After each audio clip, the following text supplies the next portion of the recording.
embassy in Kyiv. He also raised his country's flag at Canadian embassy in the Ukrainian capital. He outlined sanctions against 40 Russian individuals and 5 entities, including oligarchs, associates of the regime, and the defense sector. Trudeau also announced the removal of tariffs on all Ukrainian imports to Canada for the next year as well.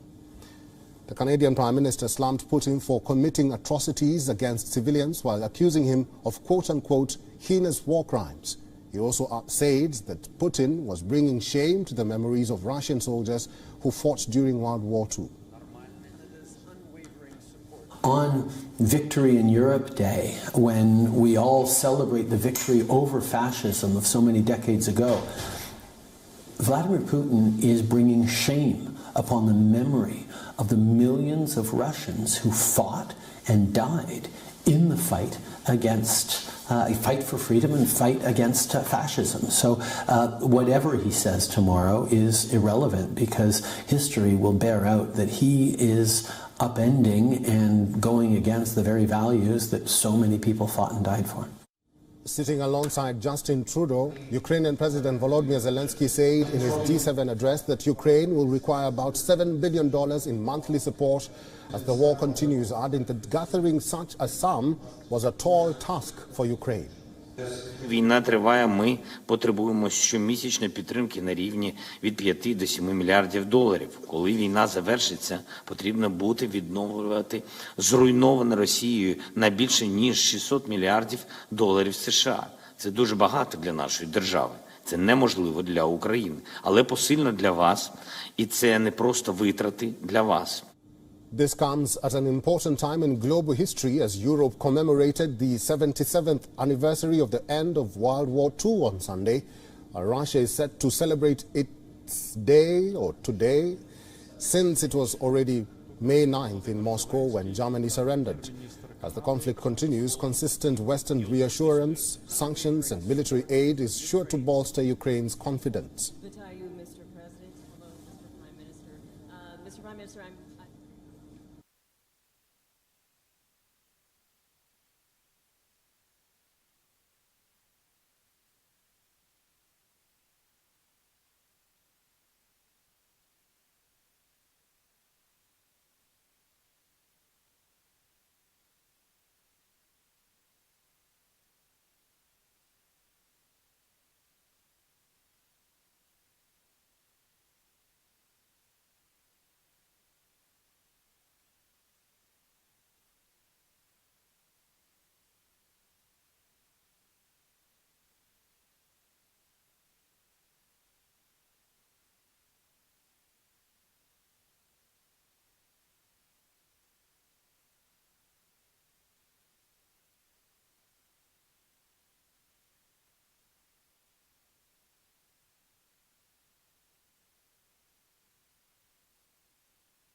cloak of secrecy, becoming the latest high-profile American to enter Ukraine amid the conflict.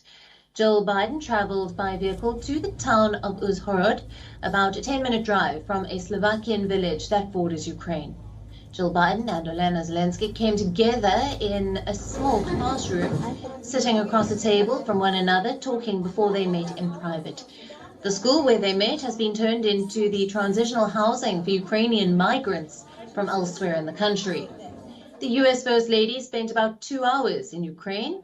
The Ukrainian First Lady thanked Biden for her courageous act. Jill Biden told Olena Zelensky, and I quote, "I thought it was important to show the Ukrainian people that this war has to stop, and this war has been brutal, and that the people of the United States stand with the people of Ukraine."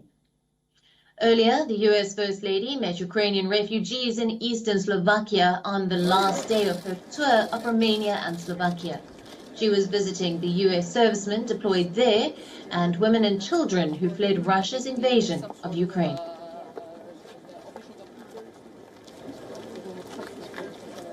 The United States supports you. Yes, we know about It's it. understandable, right? How do you explain it to your children? The war. How do you explain the war to Julia? Very difficult how I explain. Юлія, як я тобі поясню, що таке війна?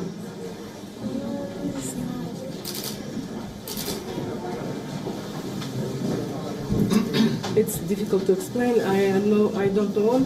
I only said that it's war. I cannot explain. I cannot explain because I don't know myself. Biden visited one of the main transit points for over 400,000 Ukrainian refugees crossing the border to Slovakia. She also spoke to families, volunteers, and local authority workers at a refugee center in eastern Slovak city of Kosice. She also expressed gratitude to officials and non-governmental organizations and joined a brief prayer for refugees in an impoverished chapel in one of many tents set up by aid groups.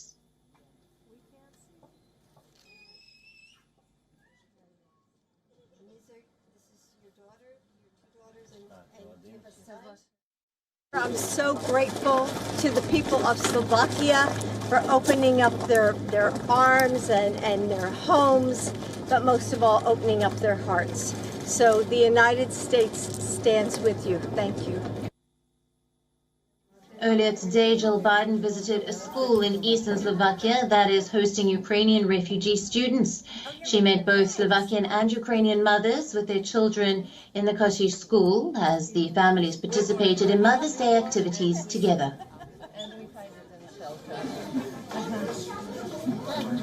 Older daughter. You made this? Oh my God, it's so beautiful.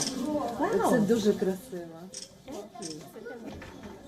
According to the United Nations, 5.8 million people in total have fled Ukraine since the Russian invasion. Most refugees who have crossed into Slovakia have traveled onward to other countries, but over 74,000 have received temporary protection status in the country of 5.5 million.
War coming up on May 9th. Putin could formally declare war on Ukraine by May 9th.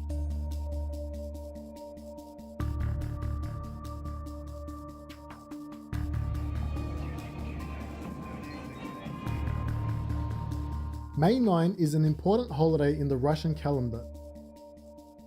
Known as Victory Day, it marks Russia's triumph over Nazi Germany in World War II. The Soviet Union lost almost 27 million people in World War II, which it caused the Great Patriotic War. The devastation caused by the conflict led to enormous suffering and left a scar on the national psyche. During more than 2 decades of Putin's rule, the Kremlin has used the day to boost patriotic pride and underline Russia's role as a global power. The annual celebrations feature a massive military parade in Moscow's Red Square, showcasing the latest armaments from tanks to fighter jets to nuclear-tipped intercontinental ballistic missiles. This year, Russia will mark its 77th Victory Day. It comes against the backdrop of the country's assault on Ukraine. To step up the campaign, Russia is reportedly planning a military parade in Mariupol, the strategic Ukrainian port city where Putin has declared victory. The Kremlin portrays its offensive as a denazification process, claiming that Ukraine is under pro-Nazi leadership and equating its past war against Nazi Germany with the current Ukraine offensive.